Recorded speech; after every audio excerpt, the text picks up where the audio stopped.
No, le mando un abrazo a Gustavo, si nos está viendo debe estar despotricando. Siempre. Bueno, tenemos la presencia de Dardo Ramírez Braschi, secretario de la Junta Provincial de Historia, con nosotros. Gracias, Dardo, por venir. Gracias a usted por la invitación y poder hablar de estas cosas que tanto nos gustan, ¿no? Sí, no, nos apasionan. Bicentenario de la primera constitución republicana del país, ¿se podría decir? Sí, los correntinos tenemos la dicha de estar cursando el bicentenario, el aniversario de los 200 años de la primera constitución de la provincia. Esto adquiere importancia porque en la conformación de los estados, tanto nacional como provincial, la vigencia del orden, de la ley, de la justicia a través de un pacto político escrito como una constitución le da identidad y nacimiento a ese Estado. Así como la Argentina va a nacer con la Constitución del 53, la Argentina institucionalizada, Sí. Corrientes va a nacer institucionalizada y con su impacto político y jurídico a través de esta Constitución de 1821. ¿Cómo se fue gestando esto en la huella histórica, por decirlo, no? Sí, es un proceso que va a estallar cuando, en cierta manera, fracasará la organización nacional. ¿Qué quiero decir con esto? Se trató, inicialmente, después del proceso de Mayo, organizar el país.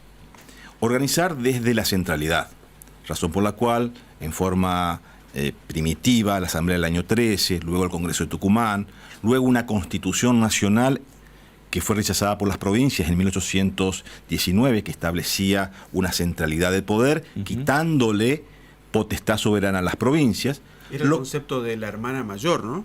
Era el concepto de la hermana mayor y el concepto de una idea de la teoría política de entonces, muy vinculada a Rousseau, de que la soberanía es única y no se la puede dividir.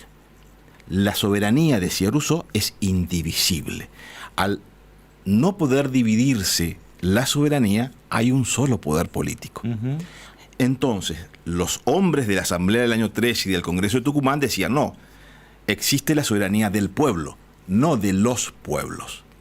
Entonces, al hablar en singular, del pueblo hay una sola soberanía y hay uno solo que tiene el poder, el gobierno general. Es un concepto de centralidad. Totalmente. Y esto fue llevando a un estado de crisis los primeros 10 años, y quiero ahora sí explicar directamente tu pregunta, Martín, que a partir del año 20 entra en crisis esta idea que no funcionó, cae todo el sistema y las provincias naturalmente comienzan a llevar adelante lo que les urgía, la organización política, el pacto político, el contrato social, es decir, organizar cómo nos mandábamos, quién manda y cómo manda. Y para eso es que había que fijar pautas, derechos y obligaciones, y se establece en una constitución. Y así fue que en ese proceso anárquico de 1820 comienzan a surgir las constituciones provinciales. En ese marco, Corrientes, una de ellas, una de las primeras, va a dar espacio a su primer reglamento constitucional en diciembre de 1821. Hacé una pausa acá, porque recién tras bambalinas, como decimos habitualmente, antes de salir al aire, Diego te preguntó si era la primera constitución de un estado provincial que se dio en el país, y le contaste el caso de Santa Fe, pero con ese concepto de centralidad que recién explicabas con mucha lucidez, pero en este caso apoyado en la voluntad de una sola persona en Santa Fe. ¿Cómo se dio el proceso en Corrientes para diferenciarlo y cómo las fuerzas vivas se fueron integrando para lograr esta constitución? Creo que tiene que ver también una cuestión cultural. Los correntinos tenemos también un apego muy particular a la ley. Iniciando la respuesta a tu pregunta. No fue la primera constitución la de Corrientes, hubieron otras antes. En el caso de Santa Fe, fue un reglamento constitucional en 1819. También tenemos anteriormente una de Córdoba y una en Tucumán. Precisamente la de Santa Fe, si bien establecía una división de poderes, pero había una división de poderes imperfecta, porque el Poder Ejecutivo tenía facultades en determinadas ocasiones de intervenir en resoluciones judiciales. Y como sabemos, uno de los pilares esenciales del sistema republicano es el sistema de freno y contrapeso, en el cual la autonomía de los poderes y la independencia de cada uno debe ser necesaria. Exacto. Corrientes ya plantea una división de poderes en 1821, claramente una sección del Poder Ejecutivo, una sección del Poder Legislativo y una sección del Poder Judicial, estableciendo que el Poder Ejecutivo no puede entrometerse en las decisiones de justicia. También otros planteos de derechos y garantías, sobre seguridad individual, sobre libertad de prensa, la necesidad de expresar, y todos elementos y fenómenos que hacen a la construcción del sistema republicano. En ese marco, Corrientes va a comenzar a afianzar un proceso constitucional. ¿Por qué es eso? Esto no se aprende de la mañana a la noche, ni se gesta inmediatamente. Sí. Aquella primera constitución, si bien estamos hablando de ciertas virtudes, pero también tuvo algunas debilidades, algunas cuestiones no estaban bien diferenciadas entre el Poder Legislativo y el Ejecutivo, cosa que inmediatamente se remedió, se subsanó, ya que en 1824 nuevamente una nueva constitución de Corrientes rápidamente encausa la cuestión, y de ahí en más comienza todo un proceso de afianzamiento a la ley y al cumplimiento del sistema republicano en la provincia. Esta realidad, Dardo, tiene que ver también que Corrientes no vivió como protagonista, digamos, del Congreso de 1816, sino tenía una mirada con otro sistema político que en ese momento representó la Liga de los Pueblos Libres. Sí, a partir de 1810, como todos sabemos, y para que la audiencia tenga una acabada información al respecto, nadie sabía cómo nos íbamos a organizar. Había dos problemas: el problema de la independencia, la lucha por la independencia, sí, contra España y contra los realistas, y la cuestión organizativa, que era tan importante como la otra. Y inmediatamente después de la Revolución de Mayo comenzó esta cuestión de la organicidad. ¿Cómo organizábamos el país? ¿De qué manera? Si bien había un gran consenso sobre que indefectiblemente debíamos dirigirnos hacia el republicanismo, ahí tenemos la idea de Moreno, la Gaceta, la unidad, la igualdad ante la ley, la división de poderes, para un Congreso, una Constitución escrita, etc. Había un consenso. Centralistas y no centralistas coincidían en ese marco republicano de división de poderes. Artigas coincide con los reglamentos de Buenos Aires sobre la división de poderes. ¿Qué pasa? En ese marco organizativo había proyectos diferentes de cómo distribuir el poder. Si el poder estaba centralizado, como quería el directorio, o estaba descentralizado, como proponía Artigas. Corrientes decidió formar parte de esa liga artiguista desde 1814 a 1820. Intentó organizarse, tuvo un congreso en Arroyo de la China en 1815, fracasó, no tuvo impacto, pero fueron intentos, es un proceso en el cual todas las alternativas fueron válidas para ir madurando, como una cuestión de experiencia, ¿no? Hasta que después de tanto andar, llegamos a la conclusión, o por lo menos al final, de acordar consensuadamente el pacto político. Tuvimos la mala suerte, de que tuvimos un largo proceso para llevar adelante ese consenso, cuando otros países, por ejemplo, Estados Unidos, Norteamérica, a los pocos años lograron la independencia y la organización definitiva. Hoy decía Diego, yéndonos un poquito del tema, pero también buscando ilustrar, que en Argentina se habla del sillón presidencial y se habla del sillón de Rivadavia. Y cuando hablamos del sillón provincial, hablamos del sillón de Ferré. Decía él, ¿está bien relacionado o está mal relacionado? Y le vamos a preguntar esto a Dardo Ramírez Brasi. Sí, es muy interesante. Yo también me planteo, ¿por qué es el sillón de Rivadavia? Claro. A mí me gustaría... Fue presidente. Porque fue el primero que se estableció como presidente. Está bien. Fue el primero que el Congreso de 1824, un Congreso constituyente, sí, lo designa a través de una ley de presidencia. Exacto. 1826. Pero no es el primer presidente de carácter constitucional. El primer presidente de carácter constitucional es Urquiza.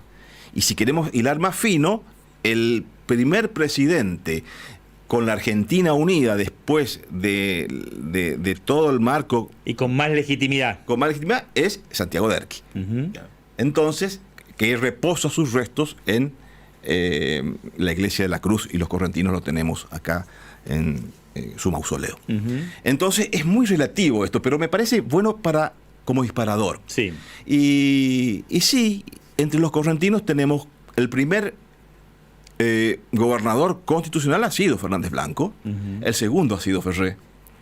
Lo que pasa es que la dimensión, la proyección, la identidad y el impacto que tiene Pedro Ferré, no solamente para los correntinos, para la idea de la doctrina correntina y el impulso que éste generó, que la llevó a Corrientes como uno de los líderes de todo este proceso organizativo, creo que se instaló naturalmente. Lo hace indiscutible. Se instaló naturalmente. Claro. Entonces, y Fernández Blanco ha sido un comerciante que generó un importante movimiento y no terminó, más allá de eso, de ser el primer gobernador.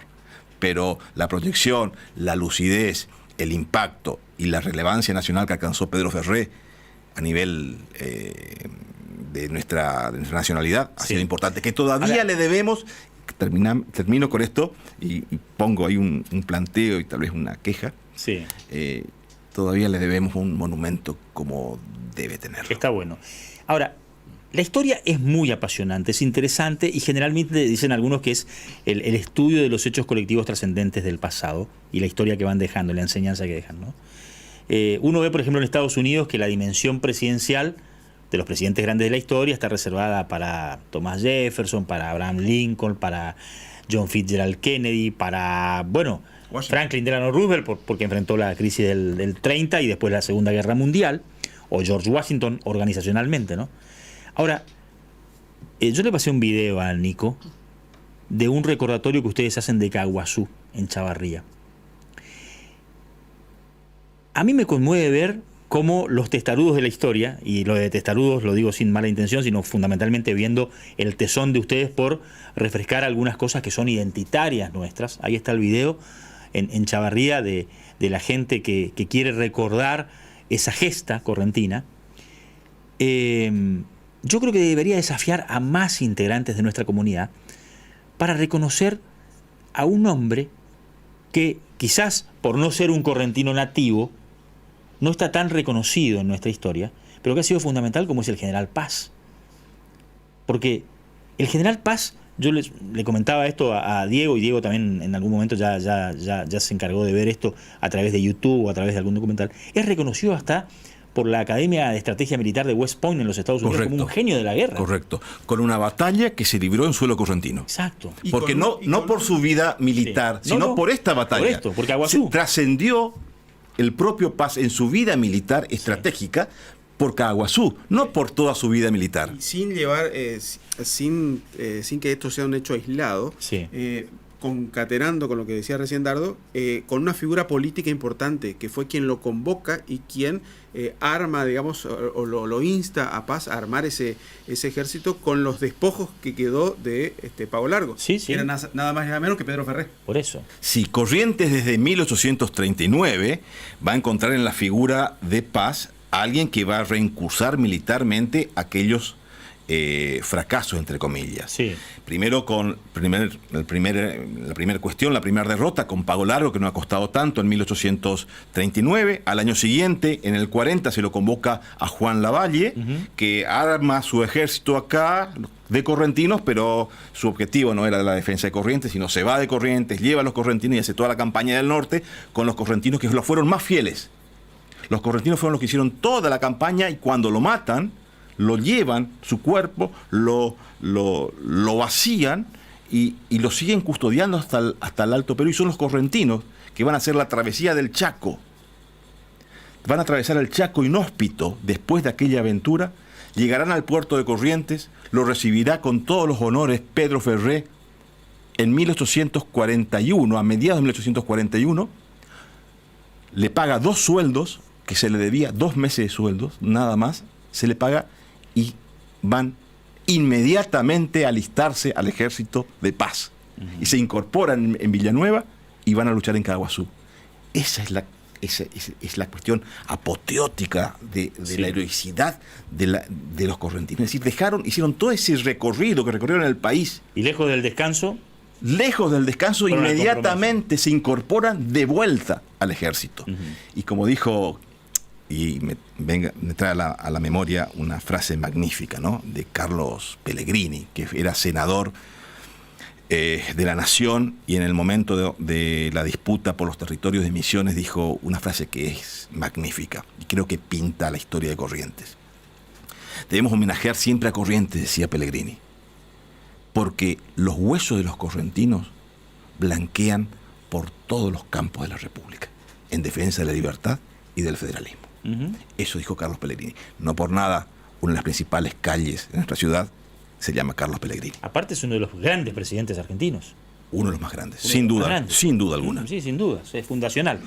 Bueno, Dardo, entonces van a recordar la primera Constitución. Es importante que hablemos de Caguazú. Yo insisto, los correntinos deberíamos hacer un sobreesfuerzo por poner Caguazú entre las páginas más gloriosas de la historia nacional y nos debería llenar de orgullo. Pero bueno, este homenaje lo hacen ni más ni menos que en el cumplimiento del Bicentenario. Sí, es decir, nosotros, la Junta de Historia se propuso hace algún tiempo, el año pasado, no dejar pasar este hito, esta circunstancia que es muy importante para todos los correntinos. Y lo hicieron en un momento de incertidumbre, en el plena pandemia, me acuerdo cuando conversamos por primera vez, ¿no? Así fue. Y a pesar de ellos, en el transcurso de este año, con la colaboración de algunos municipios y a quienes nos daban espacios, íbamos al interior a plantear estas cuestiones. Así lo hicimos en Santo Tomé, lo hicimos en Mercedes y en otros municipios más. Y estamos terminando este año con esta conmemoración, con un encuentro que lo haremos mañana, una charla, en el rectorado.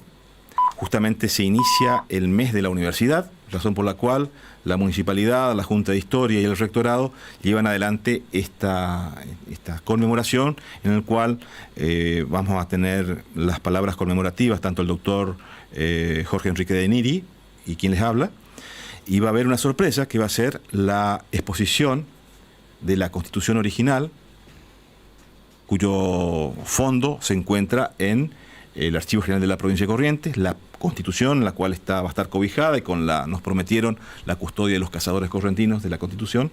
Así que quien pueda consultar, verla, va a poder apreciarla, aquella Constitución que nos hizo los correntinos algo. Buenísimo. Dardo, muchas gracias por tu presencia. Un saludo grande al doctor de Niri. Mi admiración también permanentemente para todo el contenido que habitualmente nos regalan en diferentes medios de prensa de la provincia, y las puertas abiertas. Gracias. Nos consta que siempre ustedes tienen una atracción y una seducción por la historia de nuestra provincia. Queremos que la gente sepa por qué decimos que Corrientes es especial. Sí, y los correntinos debemos estar orgullosos de serlo y tenemos con qué. Muchas gracias. Gracias. Una del deporte, vamos a la pausa. Bueno, hablamos de los